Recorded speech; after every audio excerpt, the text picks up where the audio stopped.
sahabat BKI, balik lagi di Rainy Podcast, tempat kita ngobrol santai soal lika-liku dunia perkuliahan. Apa kabar kalian hari ini? Semoga masih punya cadangan energi yang banyak ya buat dengerin cerita aku hari ini. Jadi siapin diri kamu ya, let's get start!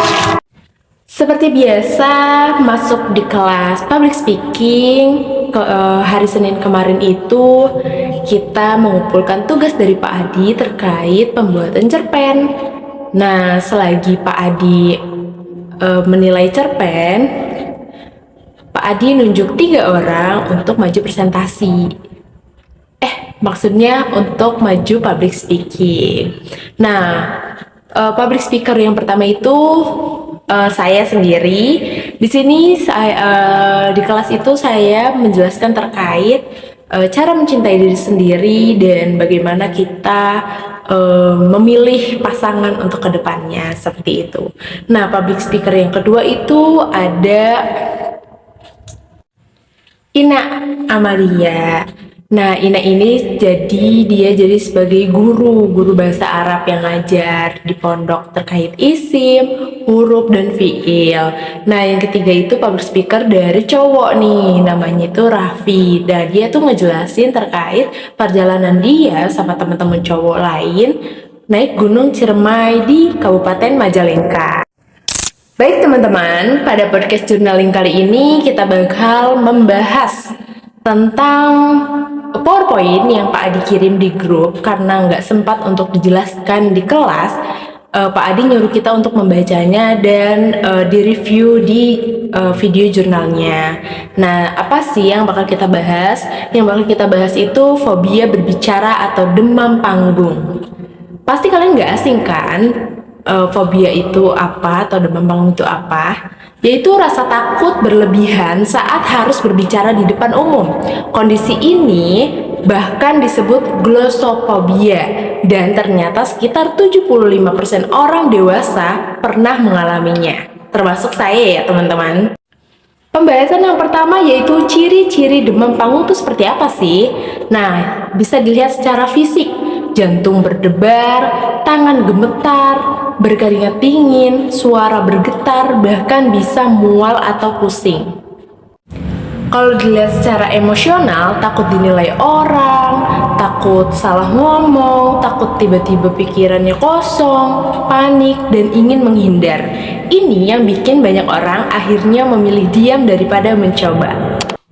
Pembahasan selanjutnya yaitu dampak demam panggung kalau dibiarkan. Dampaknya tuh cukup serius ya teman-teman.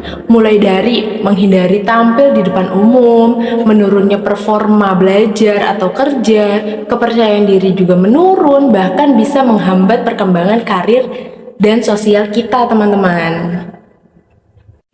Selanjutnya penyebab demam panggung. Ada beberapa penyebab utamanya nih teman-teman.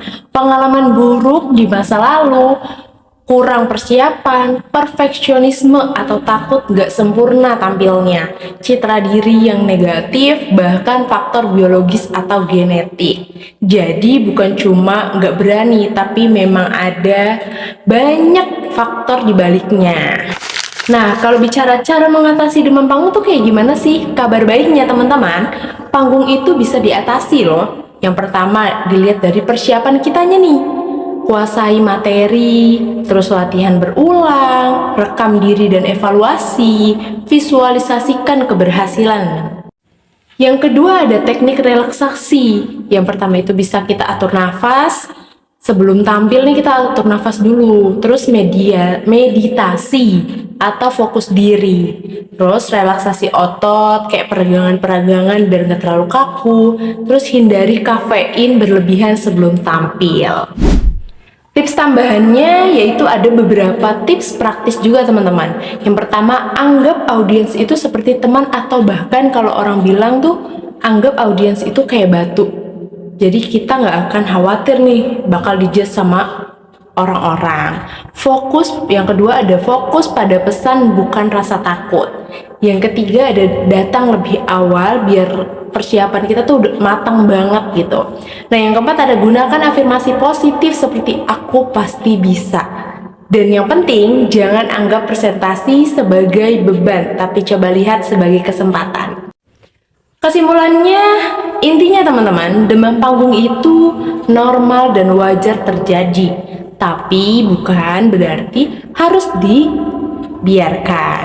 Dengan persiapan, latihan, dan teknik yang tepat, kita bisa kok mengendalikannya karena sebenarnya setiap orang itu punya potensi untuk jadi pembicara yang percaya diri dan handal. Oke teman-teman, kalau kalian suka episode kali ini, jangan lupa share ke teman-teman kalian ya. Sampai ketemu di episode berikutnya. Keep talking and keep inspiring.